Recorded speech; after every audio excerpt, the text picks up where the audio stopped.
with Dr. Ftikos. Dr. Ftikos was the first one who completed the fellowship program in Greece, and now he is a valuable faculty member in our department. Good evening. Good evening to everybody participating in this webinar. As it has already been stated by previous speakers, pulmonary hypertension is an important prognostic factor in cardiac surgery associated with increased morbidity and mortality. This mainly depends on the relation between pulmonary hypertension and right ventricular dysfunction that confers a significant challenge in intraoperative anesthetic care. The most frequent cause of pulmonary hypertension in cardiac surgical patients is left heart disease, followed by lung disease. However, as the average age and the comorbidities of these patients increase, any type of pulmonary hypertension is likely to be confronted. Regardless of the underlying cause, the most important pathophysiological consequence of uncontrolled pulmonary hypertension is right ventricular failure, which in turn is accompanied by decreased pulmonary blood flow, reduced left ventricular preload, cardiac output, and systemic blood pressure.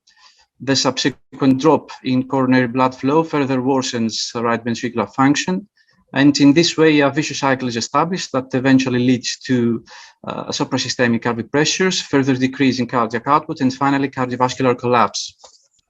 Pre-existing pulmonary hypertension is generally exacerbated during cardiac surgery, and this can happen at any point prior or after cardiopulmonary bypass due to several causes, such as systemic inflammatory response, low cardiac output state, administration of protamine, a blood product transfusion, and patient prothesis mismatch in mitral or aortic valve surgery.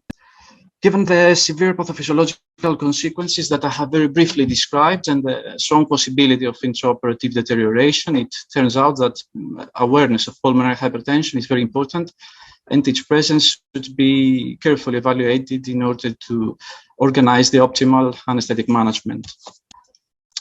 In the intraoperative setting, anesthetic management is by principle guided by the appropriate monitoring. In addition to standard monitoring techniques, use of pulmonary artery catheter can be very helpful because it allows continuous measurement of pulmonary artery pressure. Moreover, the use of transesophageal echocardiography is of great importance because it permits the assessment of the estimation of pulmonary artery pressure using the simplified Bernoulli equation and the assessment of right ventricular function and heart function in general, guiding in this way the hemodynamic management. While we are on the subject of intraoperative monitoring, I also need to point out that during general anesthesia, the estimation of the mean systemic to mean pulmonary artery pressure ratio allows a better estimation of pulmonary hypertension severity because absolute values may be reduced due to anesthetics agents. For the induction and maintenance of anesthesia, all standard intravenous agents and volatile anesthetics can be used in combination with opioids in order to obtain an adequate level of anesthesia and analgesia. There is no evidence that total intravenous anesthesia or use of volatile anesthetics is related to better outcomes, but we should have in mind that volatile anesthetics have bronchodilating properties and attenuate hypoxic pulmonary vasoconstriction, offering in this way some protection against an acute increase in pulmonary vascular resistance.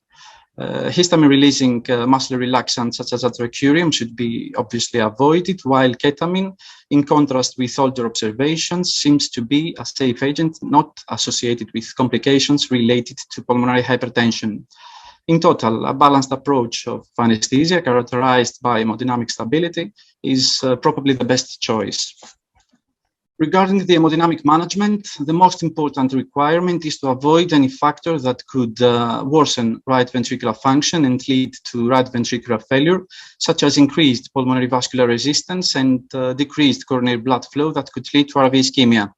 In the same context, it is also important to preserve sinus rhythm and optimize right ventricular preload, maintain cardiac output, support systemic blood pressure, and avoid myocardial depression.